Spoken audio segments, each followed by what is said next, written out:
بسم الله الرحمن الرحيم. الحمد لله نحمده ونستعينه ونستغفره ونعوذ بالله من شرور أنفسنا ومن سيئات أعمالنا. من يهده الله فلا مضل له ومن يضلله فلا هادي له. ونشهد أن لا إله إلا الله ونشهد أن محمدا عبده ورسوله. أما بعد، أعوذ بالله من الشيطان الرجيم. بسم الله الرحمن الرحيم. وما أرسلناك إلا رحمة للعالمين. صدق الله العظيم.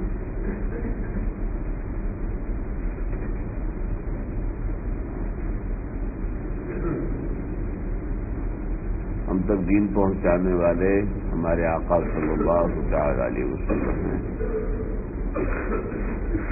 ہر مسلمان کو پتہ ہونا چاہیے کہ میرے آقا صلی اللہ علیہ وسلم نے کیسی زندگی گزاری.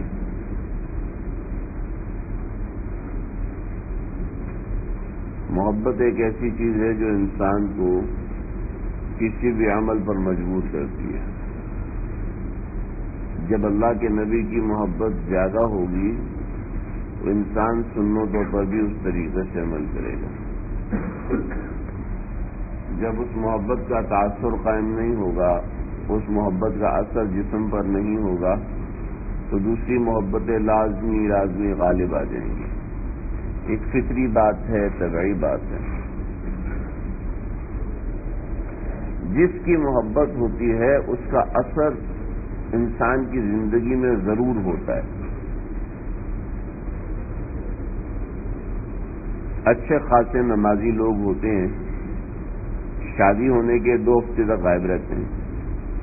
کیوں غائب رہتے ہیں؟ ویسے ایک نئی چیز زندگی میں آئی، اس کے اثر سے غائب ہو گئے، مسجد میں آنا چھوڑ دیا. اس لیے کہ طبیعت کی محبت زیادہ تھی اور شریعت کی محبت کم تھی. ٹھیک ہے نا؟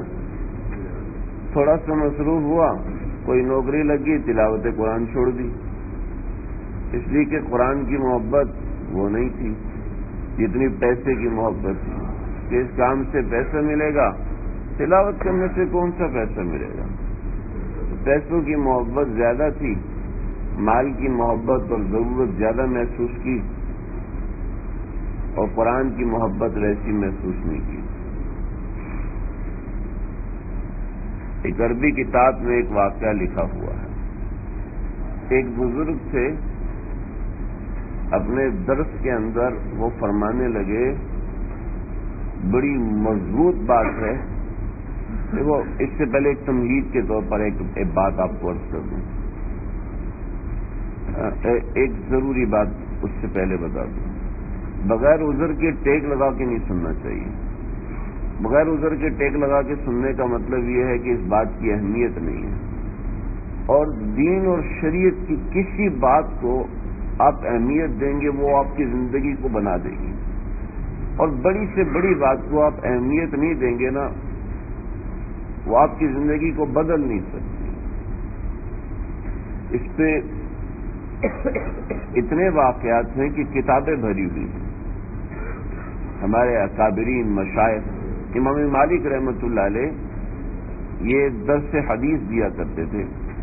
جو اللہ کے نبی کی قبر اطہر ہے نا، جو روضہ اطہر صلی اللہ علیہ وسلم ہے، جو جالی مبارک لگی ہے، اس کے اندر قبر نہیں ہے، بلکہ عام طور پر یہ لوگ یہ سمجھتے ہیں کہ جالی مبارک ہے، اس کے اندر قبر ہے، ہمیں قبر نظر آ جائے گی.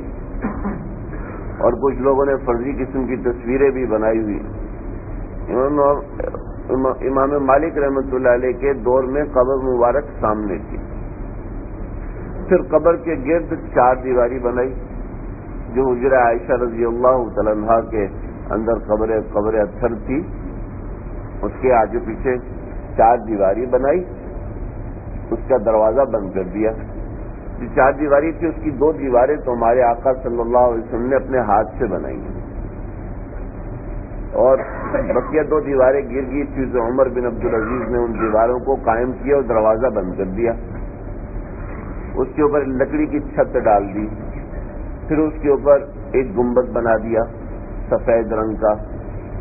پھر اس سے آگے کے بادشاہ آئے تو انہوں نے اس 4 دیواری کے گرد ایک اور دیوار بنا دی، وہ 5 دیواری بنا دی۔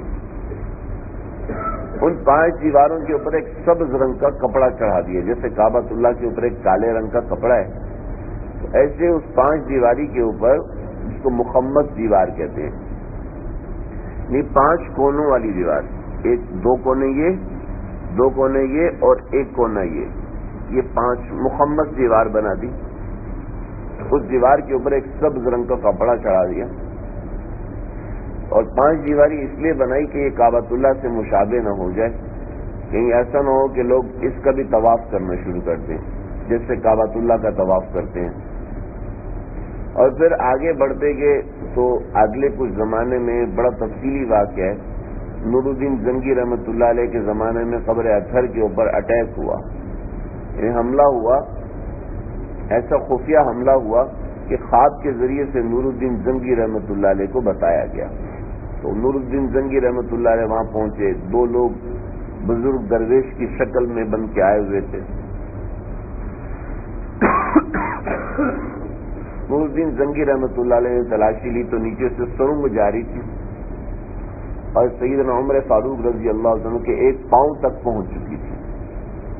قبر اطہر یہ ہے، ادھر سیدنا ابوبکر صدیق رضی اللہ تعالیٰ عنہ اور ادھر سیدنا عمر فاروق، تو یہاں جو قدم مبارک تھا اس تک ان کی سرنگ پہنچ چکی تھی۔ ان کا ارادہ تھا کہ قبر اطہر کو چرا لیا جائے، آپ صلی اللہ علیہ وسلم کے بدن مبارک کو چرا لیا جائے۔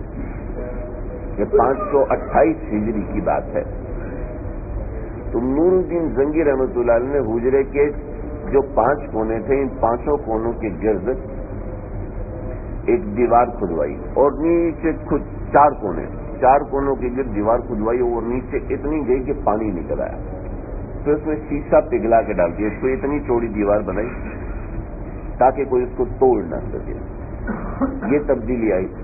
پھر آگے کے بادشاہوں نے، ہمارے یہاں دیکھیں نا کعبۃ اللہ کے اوپر ہر وقت لوگ چمٹے ہوتے ہیں، تو یہ دیوار کی مضبوطی کو خراب کرنے والی چیز ہے۔ یہ ان کا ایسا نہ ہو کہ لوگ اس دیوار کے اوپر چمٹے رہے تو انہوں نے جالی کھینچ دی۔ اب جو درود و سلام پیش کیا جاتا ہے وہ جالی کے پیچھے سے پیش کیا جاتا ہے، جالی کے اس طرف سے پیش کیا جاتا ہے، قبر اطہر وہاں سے نظر نہیں آتی۔ امام مالک رحمۃ اللہ علیہ کے زمانے میں قبر اطہر سامنے تھی، 94 ہجری میں امام مالک گزرے ہیں۔ یہ جو ساری تبدیلی آئی ہے یہ 101 ہجری میں آئی ہے۔ تو امام مالک رحمۃ اللہ علیہ قبر اطہر کو دیکھ کر فرماتے تھے، قال صاحب هذا القبر، اس قبر والے یہ فرمایا کرتے تھے، یہ قبر والے یہ فرمایا کرتے تھے۔ جسے ہم لوگ ہل رہے تھے نا بیٹھے ہوئے، میں بھی ہل رہا ہوں آپ کے سامنے۔ امام مالک رحمۃ اللہ علیہ، اور اس زمانے میں اس کا تصور بھی نہیں تھا کہ کوئی ہل جائے، ٹیک لگانا تو بہت دور کی بات ہے، کوئی ہل کے دکھا دے، تصور بھی نہیں۔ آج کل تو عام طور پہ یہ رواج ہے، جہاں دین کی بات ہے بٹن دبائے سو گئے۔ امام مالک رحمۃ اللہ علیہ کے زمانے میں اللہ کے نبی کی بات سنائی جا رہی ہے، امام مالک جو بیٹھے نا 2 زانوں میں، ہم تو کرسی پہ بیٹھا ہوں، 2 زانوں بیٹھے ہوئے امام مالک، ایک رنگ آیا گزر گیا، دوسرا چہرے پہ آیا، یوں چہرہ بنایا پھر صحیح، پھر ایسے۔ تو طلبا نے درس کے بعد پوچھا، پھر آج کیا ہوا؟ آج آپ ہلے نہیں لیکن آپ کا چہرہ متغیر ہو رہا تھا، جیسے کوئی شدید درد ہوتی ہے۔ اور میں جلدی سے میری قمیض اٹھاؤ، قمیض اٹھا کے دیکھا تو کمر پہ ایک بہت بڑا بچھو چڑھا ہوا تھا جس نے 17 جگہ ڈنگ مارے تھے، لیکن امام مالک ہلے نہیں اپنی جگہ سے۔ اللہ کے نبی کی عظمت اتنی زیادہ تھی، حدیث کی عظمت اتنی زیادہ تھی۔ تو میں عرض کر رہا تھا، جو جتنی عظمت سے اس بات کو سنتا ہے اس کو اتنا زیادہ فائدہ ہوتا ہے، ورنہ کوئی ٹیک لگا کے سنے، کوئی لیٹ کے سنے، کوئی کسی کو روک نہیں سکتا۔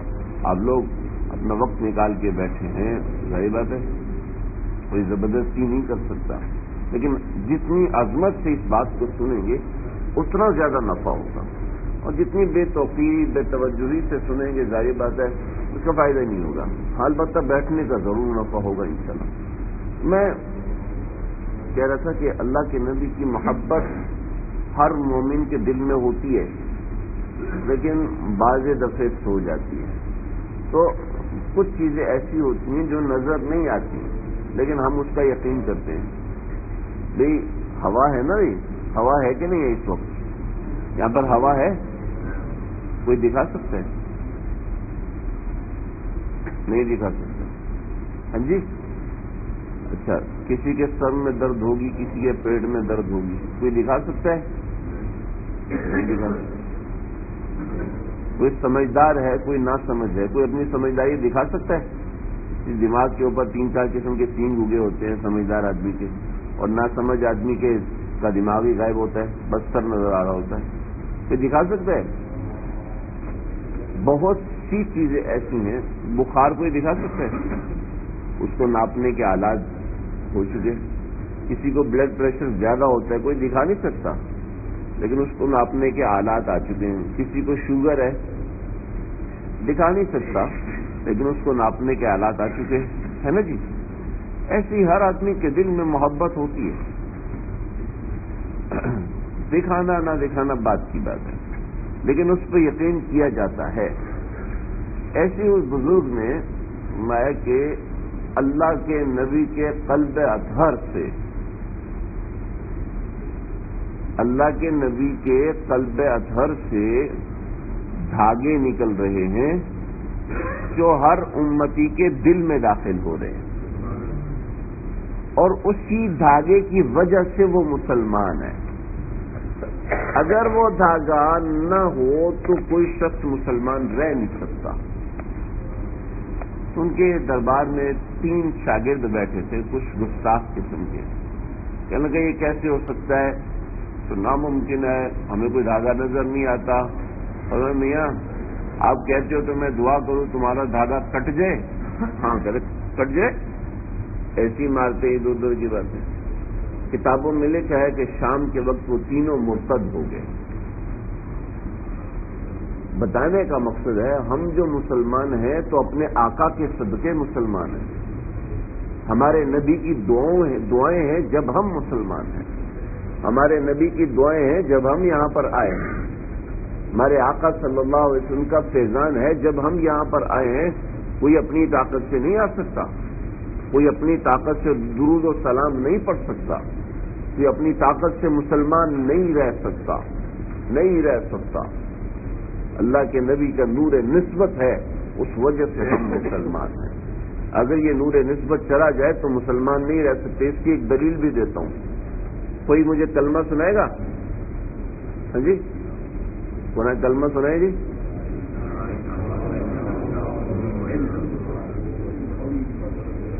لا الہ الا اللہ یہ پورا کلمہ ہے؟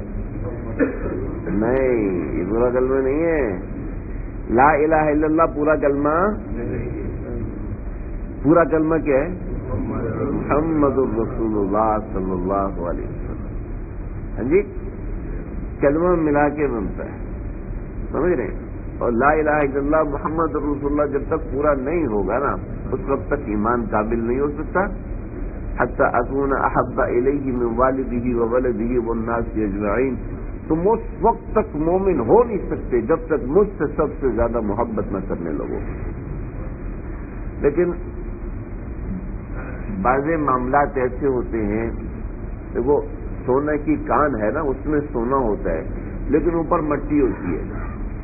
ہر آدمی سمجھتا ہے کہ جناب جو یہ تو مٹی ہے.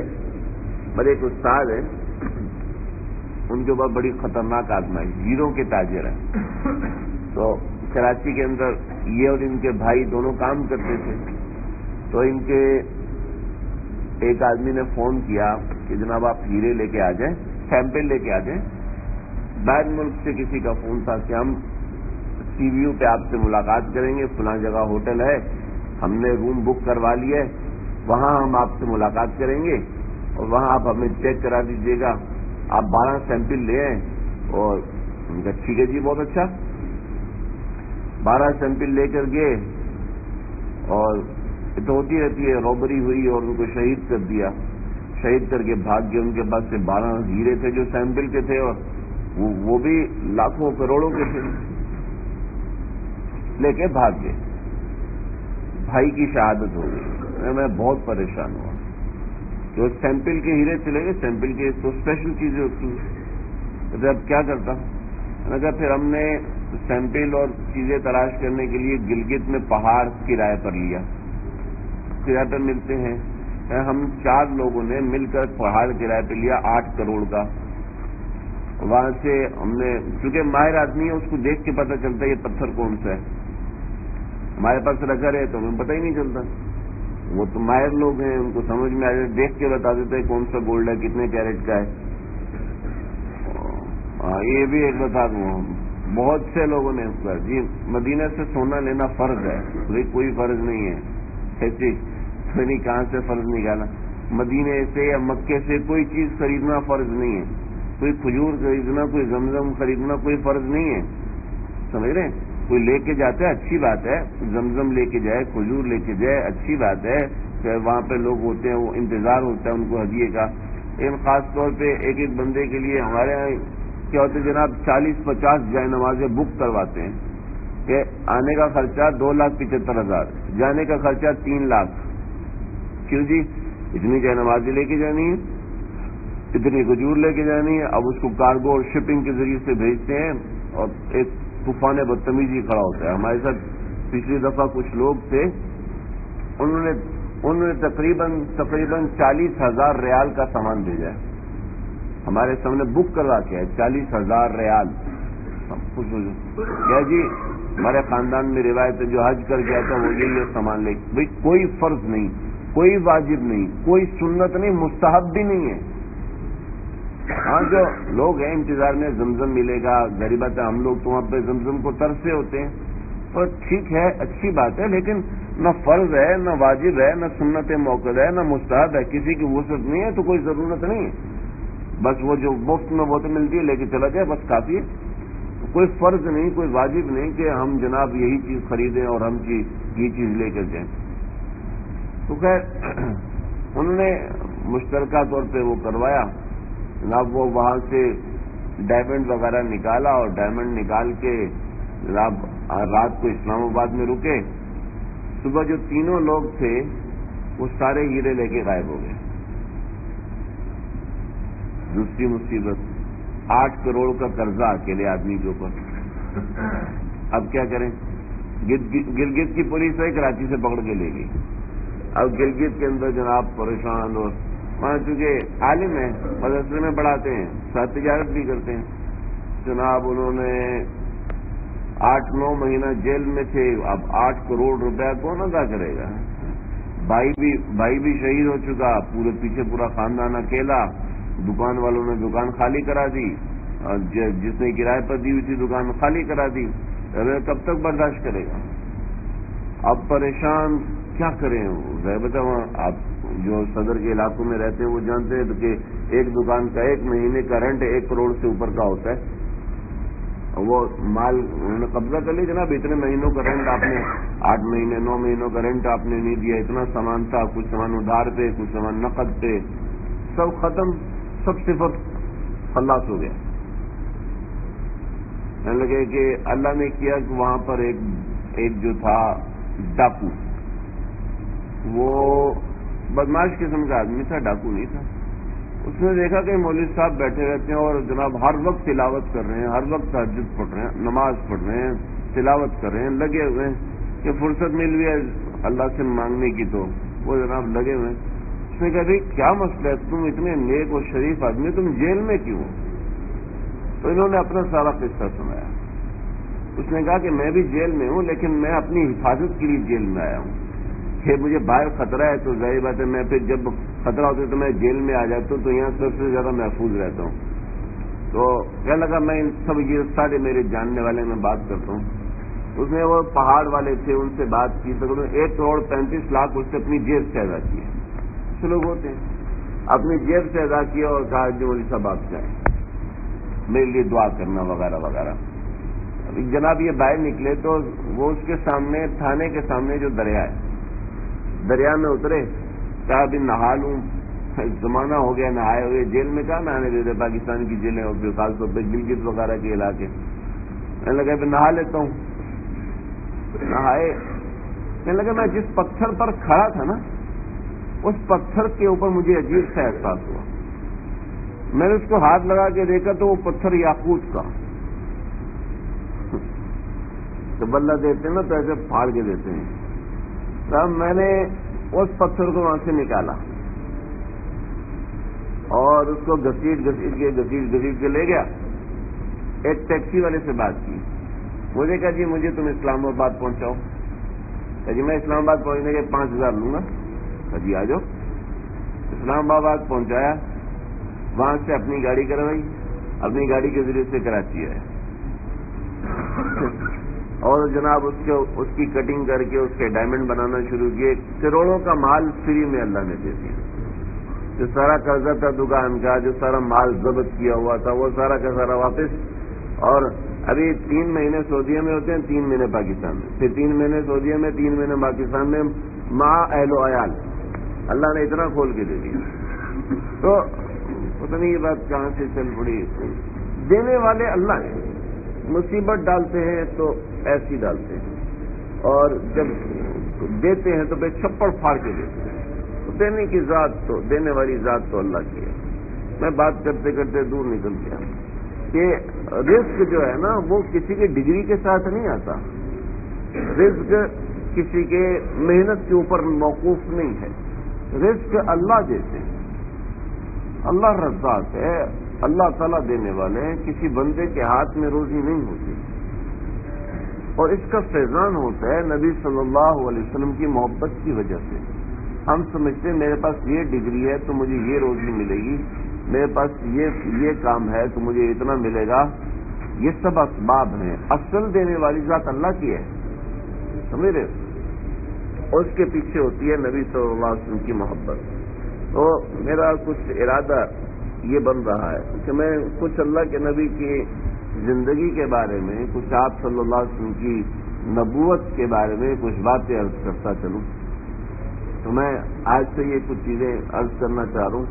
آپ لوگوں کو خاص طور پہ توجہ اس لیے چاہتا ہوں کہ بڑے ضروری اور ایسے عنوان ہیں کہ آپ کو شاید کہیں اور سننے کو نہ ملے. تو میں آپ حضرات کو ابھی عرض کروں گا. یہ باتیں میں نے بہت تلاش کی, بہت تتبع کی کہ کہیں علماء نے اس کو بیان کیا ہو, کہیں بھی یہ چیز نہیں ملتی. تو اس کا بہت فائدہ یہ ہے کہ اس سے اللہ کے نبی کی یاد آتی ہے, اللہ کے نبی کا تعلق بڑھتا ہے, اللہ کے نبی سے ایک دلی لگاؤ پیدا ہوتا ہے. اور جب انسان کو محبت ہوتی ہے تو اس کے لیے گناہ چھوڑنا بھی آسان ہوتا ہے, اس کے لیے تقویٰ و للہیت بھی آسان ہوتی ہے. سمجھ رہے جی. بھئی کوئی آپ سے کہے جی مجھے نکالو 10,000 20,000 روپیہ, تو کیوں نکالوں؟ وہ آپ کو گن دکھائے گا. تو اللہ نہ کرے کوئی ایسا ہو, چپ کر کے نکال کے دیتے ہیں, لیکن بڑی تکلیف ہوتی ہے. لیکن یہی پیسے جب بیوی اور بچے مانگتے ہیں تو چپ کر کے دے دیتے ہیں. کیوں دیتے ہیں جی؟ محبت ہوتی ہے نا جی, محبت ہوتی ہے. اور کسی کے دل میں محبت نہ ہو تو پھر دیکھو اس کی بیوی نکال کے دکھائے پیسے. 1000 بہانے, 1000 ہیلے, وہ 50 چیزیں کرتے ہیں. اللہ حضور صلی اللہ علیہ وسلم کی محبت تو ہر مومن پر فرض ہے. آپ صلی اللہ علیہ وسلم نے فرمایا کہ تم اس وقت تک کامل مومن نہیں ہو سکتے جب تک سب سے زیادہ میری محبت نہ ہو. ہمارے آقا صلی اللہ علیہ وسلم کی نبوت کہاں سے شروع ہوئی؟ سب سے پہلے یہ بات سمجھیں. ہمارے آقا صلی اللہ علیہ وسلم کی نبوت شروع ہوئی ہے تو ہم اپنے آقا صلی اللہ علیہ وسلم سے پوچھتے ہیں. سیدنا ابو ہریرہ رضی اللہ تعالیٰ عنہ نے پوچھا کہ متی وجب النبوہ, اے اللہ کے نبی, اللہ نے آپ کو نبی کب بنایا تھا؟ تو کیا جواب ہے جی؟ جواب دیں جی. 40 سال کی عمر میں نا جی بھائی, تھوڑا سا ہوں کر دو یار. 40 سال کی عمر میں نا 40. لیکن ہمارے آقا صلی اللہ علیہ وسلم نے فرمایا کنت نبی وکان آدم بین الروح والجسد. آدم علیہ الصلوۃ والسلام کا پتلا ابھی بنا تھا اور ان میں روح ڈالنا باقی تھی. میں اس وقت بھی نبی تھا. لیکن آپ اس سے بھی اوپر چلے جائیں، تھوڑا سا پہلے چلے جاتے ہیں. یہ ہے کہ میں اس وقت بھی نبی تھا، یعنی ہمارے آقا اس وقت نبی تھے. تو ابتدا کب ہوئی؟ ابتدا کے لیے میں آپ کو ایک اور حدیث سناتا ہوں. سیدنا ابو ہریرہ رضی اللہ تعالیٰ عنہ فرماتے ہیں کہ نبی کریم صلی اللہ علیہ وسلم نے فرمایا کہ حضرت موسیٰ علیہ السلام نے سیدنا جبریل علیہ السلام سے پوچھا، اے جبریل تیری عمر کتنی ہے؟ تو جبریل علیہ السلام نے فرمایا کہ میری عمر مجھے نہیں پتا کتنی ہے، پتہ نہیں کتنے اربوں کتنے لاکھوں سال میری عمر ہے، میں بتا نہیں سکتا. ابھی جب میں آپ کو بتاؤں گا تو آپ بھی کاؤنٹنگ نہیں کر سکتے، گنتی نہیں کر سکتے، نہ ہم کر سکتے. ہے کہ بس اتنا بتا دوں کہ میں جب پیدا ہوا تھا تو میں نے سر اٹھا کے اوپر دیکھا تو مجھے اندھیرے میں ایک نور دکھائی دیا، اور وہ نور جب صبح ہوئی تو غائب ہو گیا. اب میں نے کہا چلو کوئی نور ہوگا، بہت بڑا نور کا حالہ میں نے دیکھا، صبح غائب ہو گیا.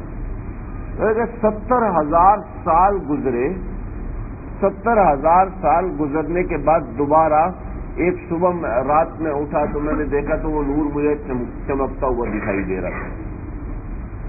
صبح پھر غائب ہو گیا، پھر 70,000 سال گزر گئے، پھر ایک دفعہ دیکھا، پھر 70,000 سال، پھر 70,000 سال.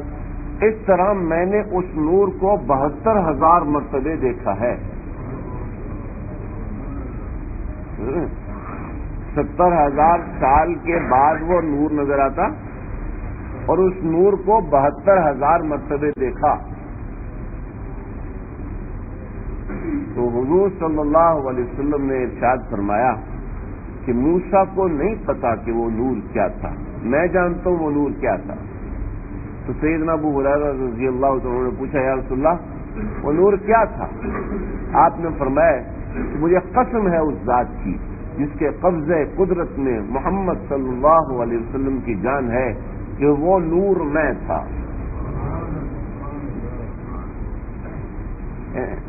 اب سوچ سکتے ہیں کہ ہمارے آقا کی نبوت کب شروع ہو رہی ہے. ہماری تو سوچ بھی وہاں نہیں جا سکتی کہ ہمارے آقا کی نبوت کب شروع ہو رہی ہے. اور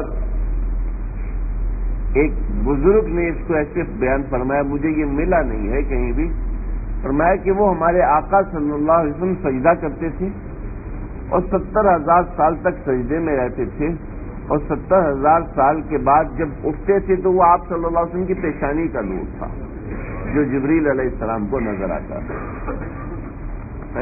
یہ جو میں نے آپ کو روایت سنائی سیرت حلبیہ ام السیر کے اندر یہ روایت موجود ہے اور بڑی صحیح روایت ہے. اللہ، تو ابتدائے نبوت کا پتہ نہیں ہے کہ کہاں سے ہو رہی ہے، یہ محبت کہاں سے شروع ہوئی اور کب تک رہی اور کیسے کیسے معاملات ہیں، ہمارا تصور نہیں ہے، ہمارا دماغ بھی وہاں تک جا نہیں سکتا، تصور وہاں تک پہنچ نہیں سکتا. لیکن ہم آگے بڑھتے ہیں. آدم علیہ الصلوۃ والسلام، حضرت نوح علیہ الصلوۃ والسلام، حضرت شیث علیہ الصلوۃ والسلام اور جتنے انبیاء گزرے ہیں ان سب کے ساتھ ہمارے آقا صلی اللہ علیہ وسلم کی محبت کے بے شمار واقعات، بے شمار واقعات. آدم علیہ الصلوۃ والسلام دنیا میں تشریف لائے اور انہوں نے اللہ سے دعا مانگی. یہ عرفہ نہیں، عرفہ میدان عرفات، یہاں ہم لوگ تو پیچھے سے مسجد نمرہ سے، تو اس کے دائیں طرف ایک چھوٹی سی پہاڑی ہے، اس پہاڑی کے اوپر ایک چکور پتھر رکھا ہوا ہے جس کی تصویر آپ لوگوں نے دیکھی ہوگی. تھوڑا سا اونچا پتھر، جیسے یہ ستون ہے، اس ستون کو تھوڑا سا اوپر لے جائے تو ایسے اونچا پتھر ہے. یہ وہ جگہ ہے جہاں پر آدم علیہ الصلوۃ والسلام اور حضرت حوا ملے ہیں، اور یہیں پر آدم علیہ الصلوۃ والسلام یا آس پاس میں آدم علیہ الصلوۃ والسلام نے اللہ سے دعا کی، اللہ جی میری خطا کو معاف کر دیجیے محمد صلی اللہ تعالی علیہ وسلم کے صدقے. تو آپ نے پوچھا، اللہ نے پوچھا کہ من محمد، محمد کون؟ یا اللہ میں نے عرشوں پہ آپ کے نام کے ساتھ محمد کا نام لکھا ہوا دیکھا ہے. کیسا پیارا نام ہے، ذرا دیکھیں کیسا. لا الہ الا اللہ، اس کے اندر 12 الفاظ ہیں. محمد الرسول اللہ میں بھی 12 الفاظ ہیں جی، ایسا ہی ہے. اللہ اس کے اندر درمیان میں تشدید ہے، محمد اس میں بھی درمیان میں تشدید ہے. اللہ کے اندر 6 لفظ ہیں، محمد کے اندر بھی 6 لفظ ہیں. جو وزن اللہ کا وہ وزن لفظ، جو وزن لفظ اللہ کا وہی وزن لفظ محمد کا. اور لا الہ الا اللہ میں کوئی نقطہ نہیں، محمد رسول اللہ میں بھی کوئی نقطہ نہیں. کیسے اللہ نے اپنے نبی کا نام اپنے نام کے ساتھ جوڑا ہے اور فرمایا اذا ذکرت ذکرت معی، جہاں میرا نام ہوگا وہاں تیرا نام بھی ہوگا. پوری نماز میں کہو اللہ اکبر اللہ اکبر اور اتحیات نہ پڑھو تو نماز ہوگی جی؟ نماز نہیں ہوگی. اگر امام نے سلام پھیر دیا اور آپ نے عبدہ و رسولہ تک نہیں پڑھا تو نماز نہیں ہوگی. عبدہ و رسولہ تک پڑھنا ضروری ہے، سمجھ رہے؟ اگر 2 رکعت کے بعد آپ بیٹھ گئے، 2 رکعت کے بعد بیٹھے اور اتحیات پڑھ کے کھڑے ہوئے اور آپ نے اتحیات پورا نہیں کیا تو آپ کے ذمہ واجب ہے آپ اتحیات پورا کریں.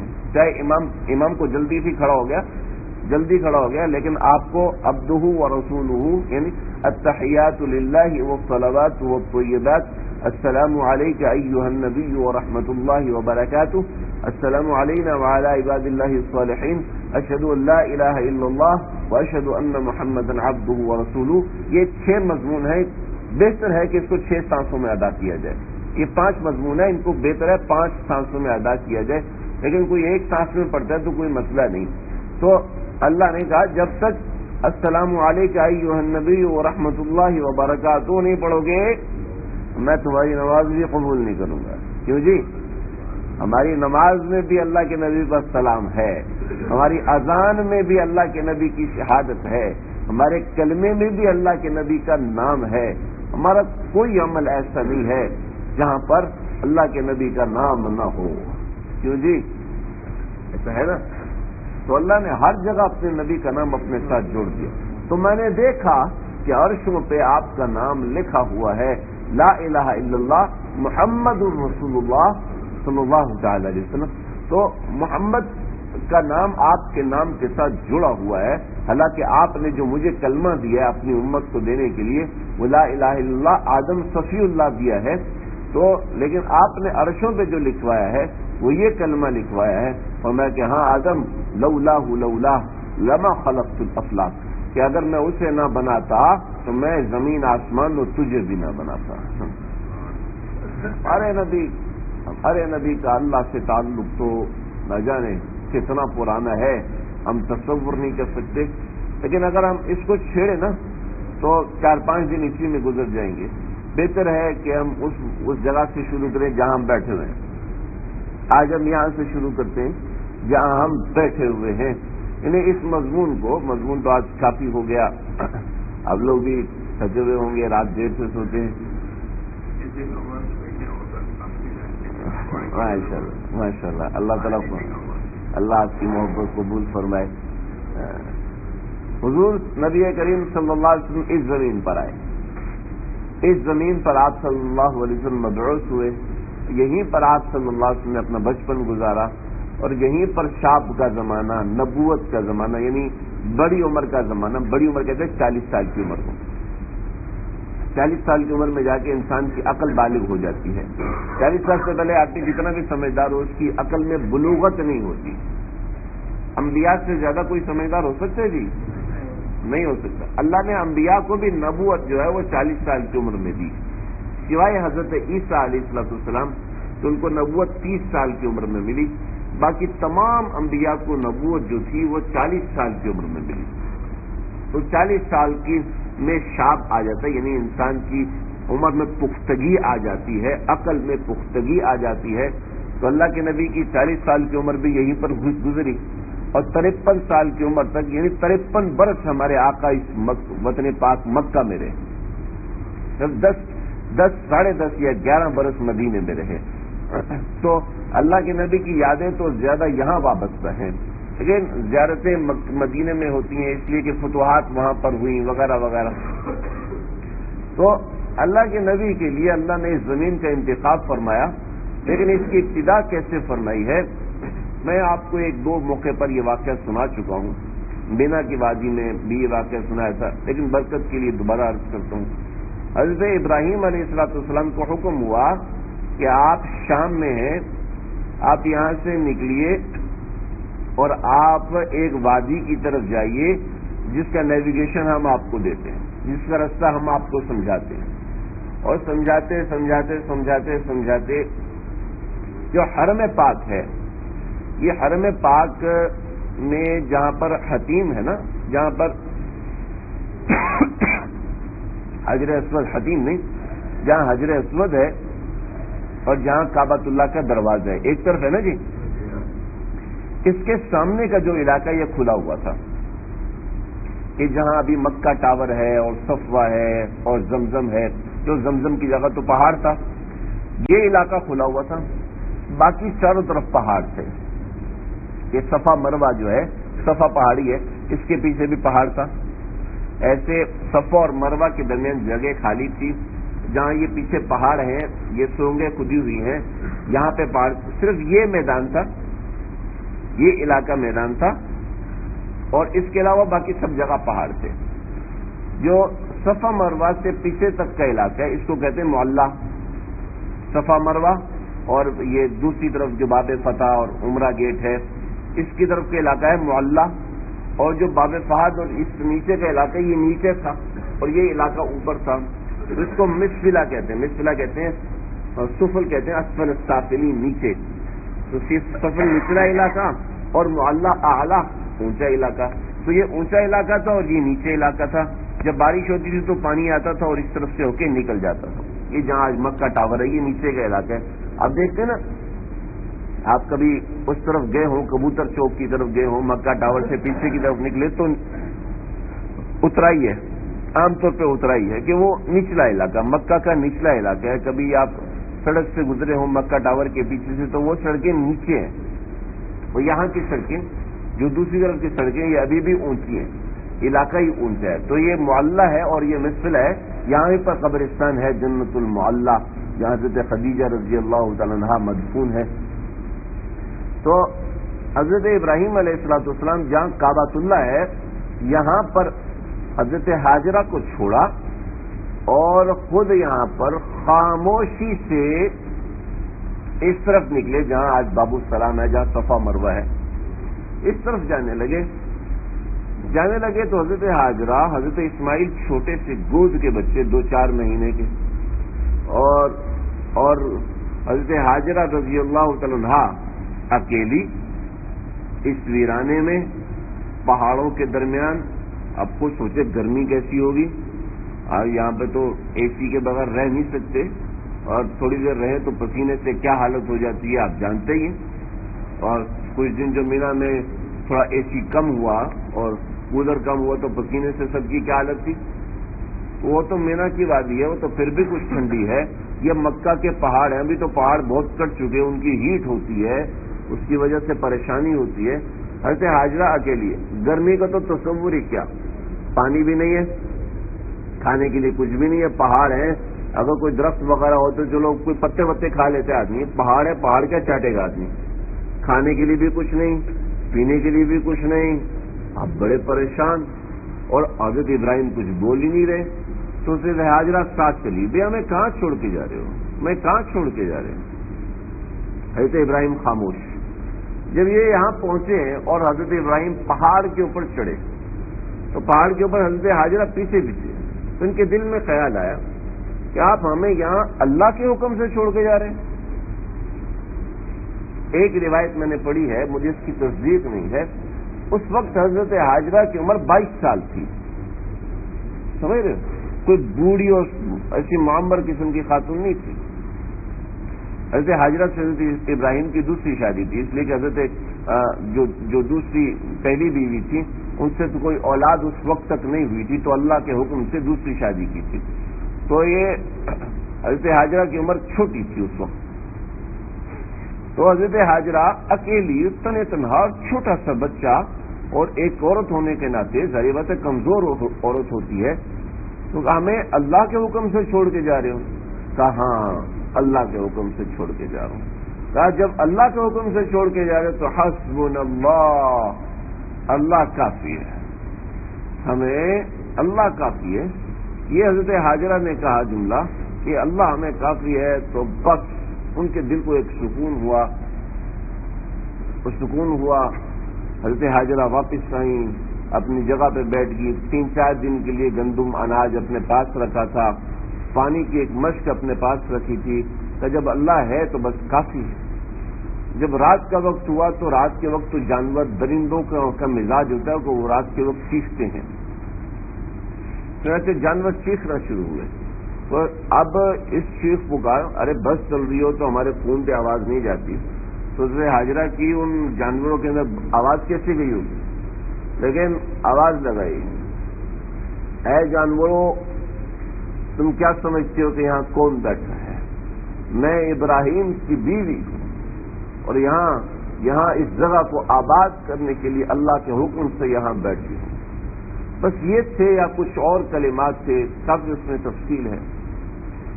فرماتے ہیں کہ جو جنگلی جانور تھے، بگیاڑ ہے اور شیر ہے اور بھیڑیے ہیں، یہ سارے کے سارے صف بنا کے کھڑے ہو گئے۔ جو شیطانی جانور ہوتے ہیں جیسے سانپ ہے، بچھو ہے، یہ شیطان خصلت جانور ہیں، بھیڑ ہے، یہ شیطان خصلت جانور ہیں، ان کا رستہ روک لیا۔ اور اسے حاجرہ کی یعنی ان کو بتا رہے تھے، بول تو سکتے نہیں تھے کہ ہم آپ کی حفاظت پہ مامور ہیں، آپ تسلی سے یہاں بیٹھیے۔ ایک اونٹنی تھی، اس کے اوپر چادر لگا کے اس کے نیچے رہتے تھے، یہی ان کا گھر تھا، ایک اونٹنی بس، یہی کل میراث اور کچھ سامان، اس کے سائے میں بیٹھے ہوئے دن گزار رہے۔ 3-4 دن گزرے تو وہ جو مشق تھی اس کا پانی ختم ہو گیا، اب کیا کرے؟ اور حضرت اب بڑا آدمی تو برداشت کر لیتے 3-4 دن مزید، لیکن حضرت اسماعیل تو چھوٹے تھے، بچے تھے، شیر خوار بچے تھے، اب پریشان۔ اب ادھر جاتے ہیں تو وہاں شدید گرمی، ادھر رہتی ہوں تو بچہ پیاس سے بلک رہا ہے، تو ایسے کہ اونٹنی کو بٹھایا، اس پہ چادر ڈالی اور حضرت اسماعیل کو اس چادر کے نیچے لٹایا اور خود گئی صفا پہاڑی پر چڑھی اور دیکھا کہ دور سے کہیں پانی نظر آ جائے گا۔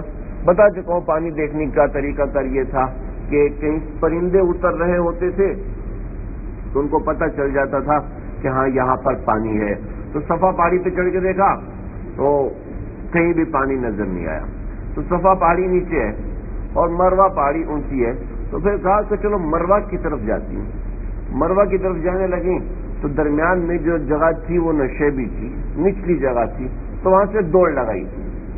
جب وہاں سے دوڑ لگائی تو وہاں پر آج سبز لائٹیں لگی ہیں، میلین افزرین اس کو کہتے ہیں، وہاں ہر حاجی کے لیے صحیح کر رہا ہے تو اس میں دوڑ لگانا ضروری ہے۔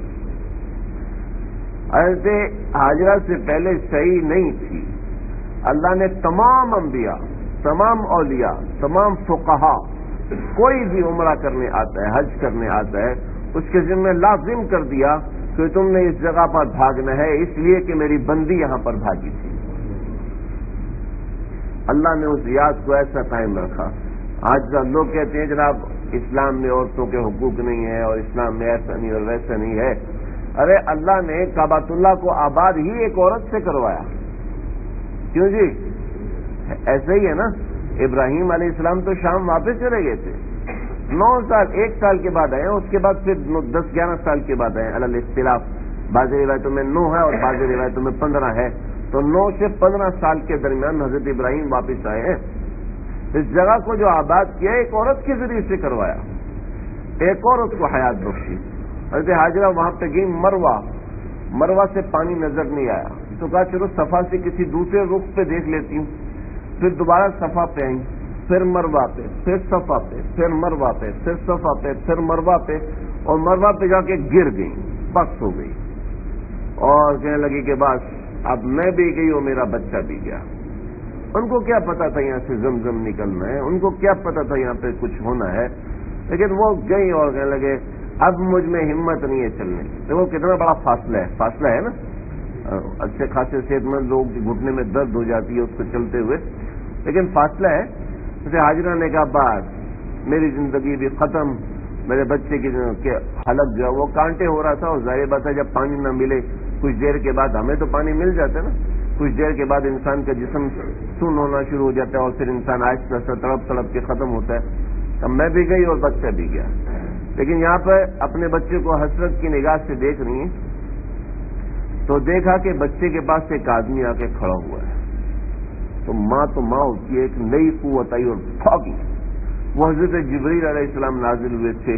حضرت اسماعیل جہاں ایڑیاں پہ رو رہے تھے نا, تو جہاں ایڑیاں لگ رہی تھیں اس ایڑیوں کی جگہ سے مائے شلال پانی فوارہ بن کے نکلا, اور اتنا تیز پانی نکلا ہے, اتنا تیز پانی نکلا ہے کہ حضرت حاجرہ نے وہاں سے پتھر اٹھائے اور اس کا گارا بنایا اور ایک ہوز بنایا, اور چند منٹ میں وہ ہوز بھر گیا, اور ہوز بھر کے وہ ایسے پانی انڈیلنے لگا جیسے کہ سیلاب آ گیا. تو حضرت حاجرہ جیسے آدمی کہتے ہیں رک جا بھائی, حضرت حاجرہ کے منہ سے نکلا زم زم زم زم زم کہ رک جا, منہ سے ایسے نکلا کہ رک جا, تو پانی کی مقدار کم ہو گئی. حضور صلی اللہ علیہ وسلم نے فرمایا کہ اللہ بھلا کرے اما حاجرہ کا, کہ اگر زمزم نہ کہتی تو یہ پانی اتنا ہوتا کہ ساری دنیا میں جاتا. تو یہ زمزم کا پانی یہاں سے نکلا. جب زمزم کا پانی آنے لگا تو پھر اور چیزیں بھی, کچھ پودے اگنے لگے, کچھ اس طرح کی چیزیں اگنے لگیں, تو وہاں کچھ زندگی کے آثار ہوئے. حضرت حاجرہ نے وہاں خیمہ بنایا اور خیمہ بنا کے وہاں رہنے لگی. اللہ نے اس جگہ کو آباد کرنا تھا. تو طائف میں ایک بہت بڑا قبیلہ تھا, قبیلہ بنی جرہم. ان لوگوں نے, ہمارے ہاں تو پلاٹنگ ہوتی ہے اور یہ سب چیزیں ہوتی ہیں, اس زمانے میں پلاٹنگ نہیں ہوتی تھی, اس زمانے میں ڈیمنگ ہوتی تھی. ڈیم بنائے جاتے تھے. تو آپ لوگ تھک تو نہیں گئے؟ میں تو مشین کی طرح شروع ہو گیا ہوں. میں آپ لوگ جب تھک گئے تو انشاءاللہ بس ایک دو واقعات اس کے پورے کر کے میں آج ختم کرتا ہوں, پھر انشاءاللہ اس کو جاری رکھوں گا. بقیہ باتیں انشاءاللہ آئندہ کروں گا. تو حضرت یہ طائف کے اندر ایک قبیلہ تھا, قبیلہ بنی جرہم. یہ قبیلہ بنی جرہم, انہوں نے ڈیم بنائے ہوئے تھے, اور ہوا یہ کہ وہ ڈیم ٹوٹ گیا. وہ ڈیم چلتے تھے پورا سال. جب بارش ہوتی تھی تو لوگ اس ڈیم کو بھر دیتے تھے. اس میں سسٹم نکاسی کا ایسا بنایا تھا کہ سارا پانی آ کے ڈیم میں جمع ہوتا تھا, اور ڈیم میں جمع ہونے کے بعد مٹی بیٹھ جاتی تھی, لوگ اوپر سے پانی نکال کے استعمال کرتے تھے. اور بورنگ کا سسٹم, کنویں کا سسٹم تو تھا ہی نہیں. کوئی کنواں ہو, کوئی قدرتی چشمہ ہو تو ٹھیک ہے, ورنہ کنویں وغیرہ کھودنے کا کسی کو پتہ ہی نہیں تھا کہ کنواں بھی کوئی چیز ہوتی ہے. اور جو پانی چلتا تھا یا تو چشموں سے چلتا تھا یا پھر بارش سے آتا تھا پانی. اس کے علاوہ کوئی پانی آنے کا ذریعہ نہیں تھا. پہلی قومیں ڈیم بنایا کرتی تھی, تو اس لیے قرآن مجید میں بھی کئی قوموں کا ذکر ہے ڈیم بنانے کا. تو وہ ڈیم بنایا کرتی تھی, انہوں نے بھی ڈیم بنایا ہوا تھا. تو وہ ڈیم ٹوٹ گیا. اب جب ڈیم ٹوٹ گیا تو اب طائف میں کوئی چشمہ نہیں تھا. اللہ کرے گا موقع ملے گا تو تبوک کے واقعے میں چند چشموں کا ذکر کروں گا. جہاں 9 ہجری میں تبوک کا واقعہ ہوتا ہے, وہاں چند چشمے ہیں جو آج تک چل رہے ہیں. آج تک طائف کے لوگ اس پانی سے آج تک اپنے کھیتوں کو سیراب کرتے ہیں. وہ چشمے ٹیوب ویل سے بھی زیادہ پانی دے رہے ہوتے ہیں, جو اللہ کے نبی کی دعا کی برکت سے وہاں چشمے شروع ہوئے تھے. تو یہ قبیلہ بنی جرہم وہاں سے نکلے, اور انہوں نے کہا کہ ہم تلاش کرتے ہیں کوئی علاقہ کہ ہم وہاں پر جا کے رہنا شروع کر دیں جہاں پانی ہو. عرب جہاں پانی ہوتا تھا وہاں رہتے تھے. آج بھی آپ دیکھیں, چلے جائیں, نکل جائیں میدان عرفات کی ادھر ادھر, کہیں کوئی آبادی نہیں ہے. اس لیے آباد نہیں ہے کہ وہاں پر پانی کا, بجلی وہاں پر بہت ہے, ہر چیز وہاں بہت ہے, پانی کا سسٹم نہیں ہے جی. جہاں عربوں میں پانی کا سسٹم ہوتا تھا عرب وہاں آباد ہو جاتے تھے. اور قبیلہ بنی جرہم وہاں سے نکلے تو انہوں نے میلوں دور سے دیکھا کہ پرندے ایک جگہ اتر رہے ہیں. کبھی یہ علاقہ تو ہم نے کوئی 50 دفعہ دیکھا, ہزاروں دفعہ دیکھا ہے. اس علاقے کے اندر پرندہ اتر رہا ہے, اس کا مطلب ہے یہاں پر کچھ ہو گیا ہے, یہاں کوئی چشمہ وغیرہ پھوٹا ہے, چشمہ نکلا ہے. چنانچہ ان لوگوں نے اپنا رخ اس طرف موڑا اور اس طرف رخ موڑ کے یہاں پر آئے اور بیٹھ گئے. دیکھا کہ یہاں پر ایک عورت کا قبضہ ہے. قبائلی شرافت ہوتی تھی، عورتوں کی عزت ہوتی تھی. وہ آئے اور کہنے لگے کہ اگر آپ اجازت دیتی ہیں تو ہم قبیلہ بنی جرم کے کوئی 250-300 لوگ ہیں، ہم اس پانی کے گرد آباد ہو سکتے ہیں.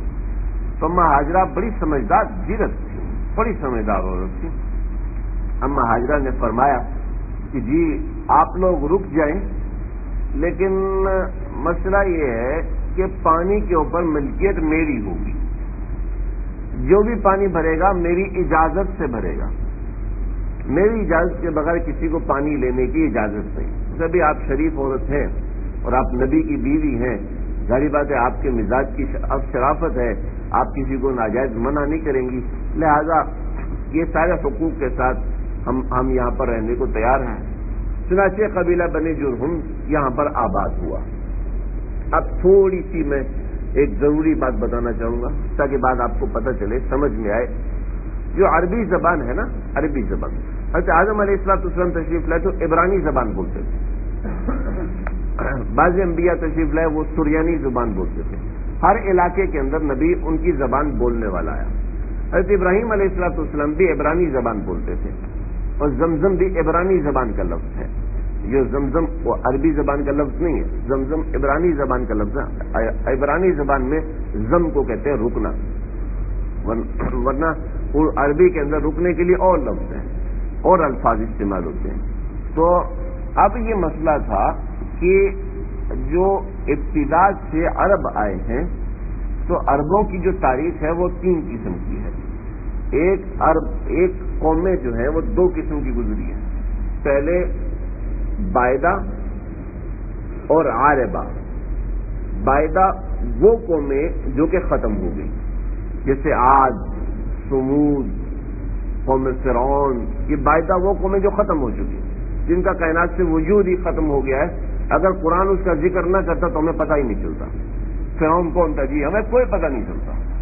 قرآن نے ذکر کیا، قوم عاد اور سمود کے آثار ملتے ہیں. قرآن نے ذکر کیا وَأَمَّا ثَمُودُ فَأُهْلِكُوا بِالطَّاغِيَةِ وَأَمَّا عَادٌ فَأُهْلِكُوا بِرِيحٍ صَرْصَرٍ عَاتِيَةٍ سَخَّرَهَا عَلَيْهِمْ 7 لَيَالٍ و8 أَيَّامٍ حُسُومًا فَتَرَى الْقَوْمَ فِيهَا صَرْعَىٰ كَأَنَّهُمْ أَعْجَازُ نَخْلٍ خَاوِيَةٍ.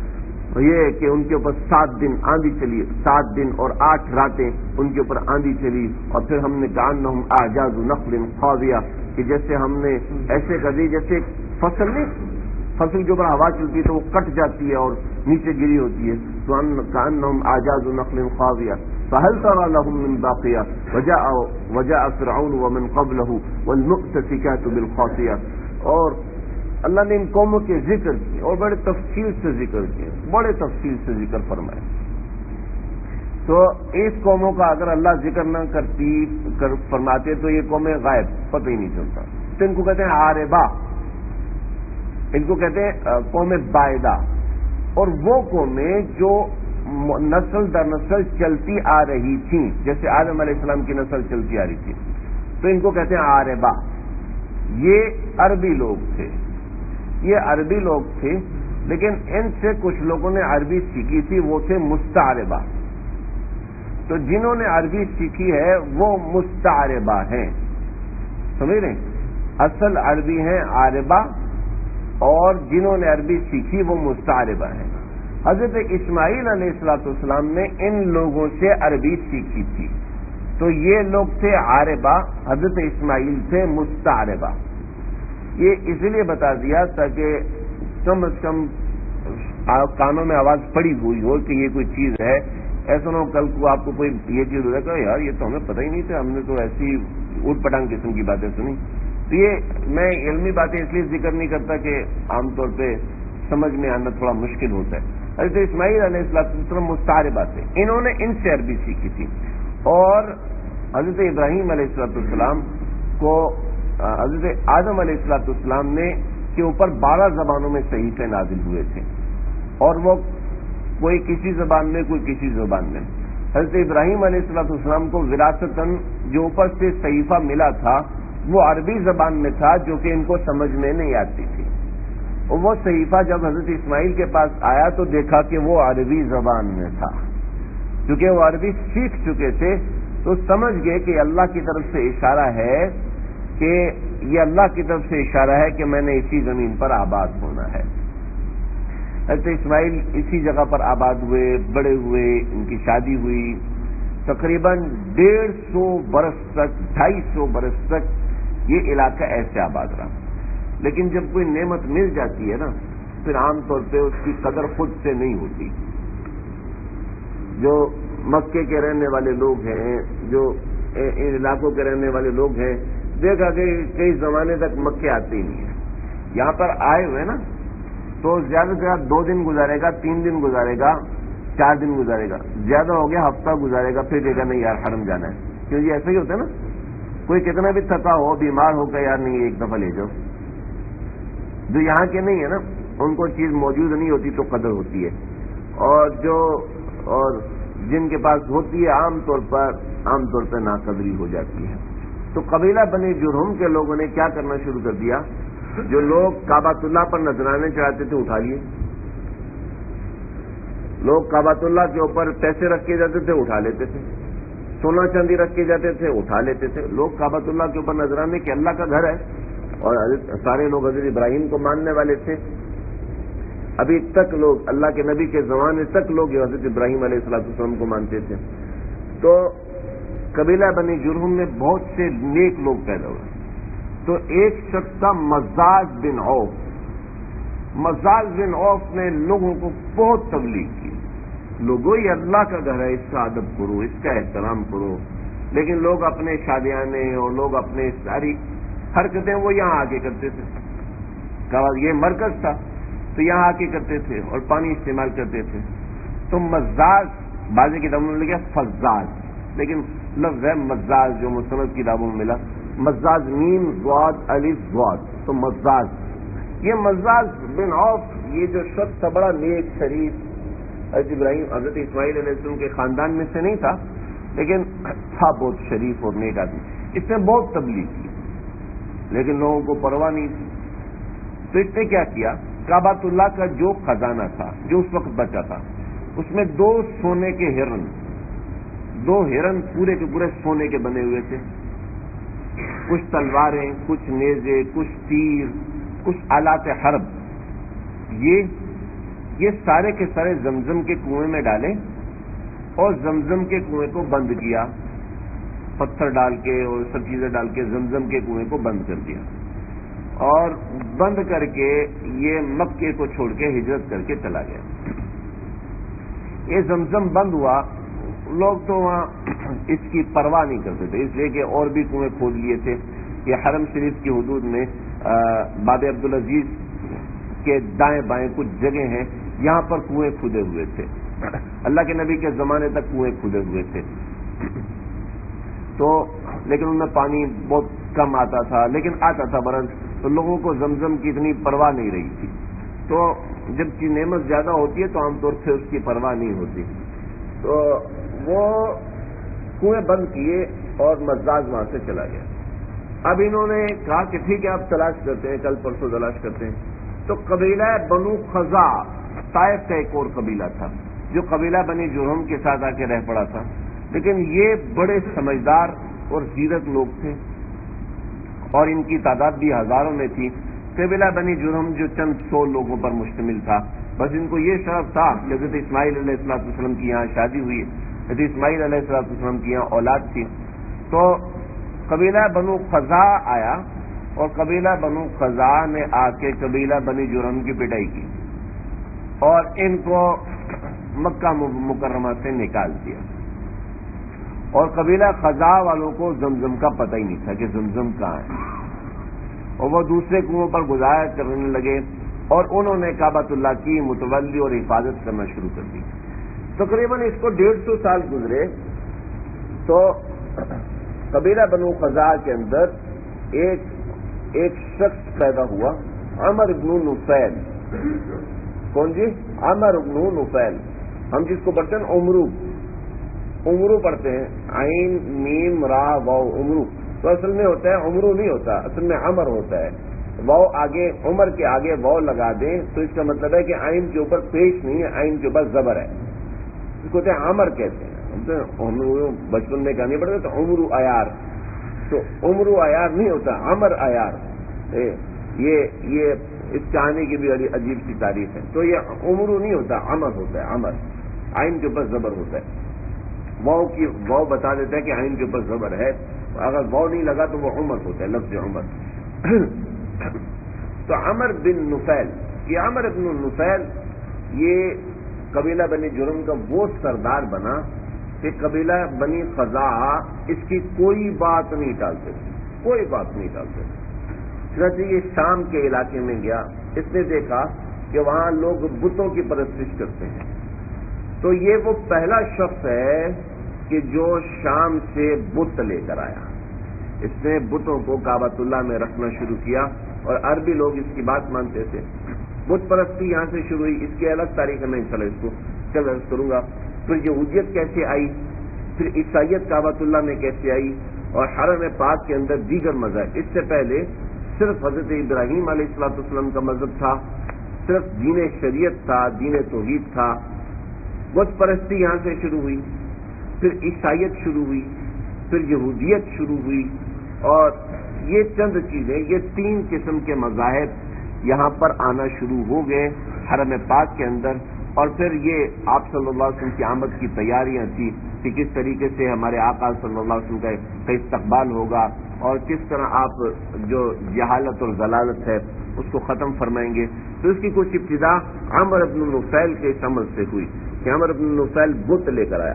کیسے لے کر آیا اس کی بڑی تفصیل ہے. ود و سواغ، یہ کچھ بت، ولا یغوث ولا یعوق و نصرا، اللہ نے قرآن میں اس کا ذکر کیا. یہ 5 بت ہیں، ود، یغوث، یعوق، نصر اور سواغ. یہ 5 بت تھے جو ان کے بڑے بت تھے. پھر حبل کا بت لے کر آیا، اور دوسرے بت تھے. انشاءاللہ اس کا ذکر میں انشاءاللہ کل کروں گا. اللہ تعالیٰ مجھے، آپ کو، ہم سب کو اپنے آقا سے محبت کرنے والا بنائے، اپنے آقا کی سیرت کو سمجھنے والا بنائے. وآخر دعوانا الحمدللہ رب العالمین. اللهم ربنا تقبل منا انك انت السميع العليم وتب علينا انك انت التواب الرحيم. اللہ جو کہا سنا ہے، کہنے والا محتاج ہے، سننے والے محتاج ہیں. ہمارے آقا کی محبت سے ہماری جھولیوں کو بھر دیجیے، ہمارے ایمان کو جگمگا دیجیے، ہمارے ایمان کے اندر ہمارے آقا کی محبت کے چاند کو لگا دیجیے. جو باتیں کہی ہیں اے اللہ تو ہمارے حق میں قبول کروا دیجیے، تو عمل کرنے کی توفیق عطا فرمائیے. وآخر دعوانا ربنا تقبل منا انك انت السميع العليم وتب علينا انك انت التواب الرحيم. وصلى الله تعالى على خير خلقه محمد وآله وصحبه اجمعين.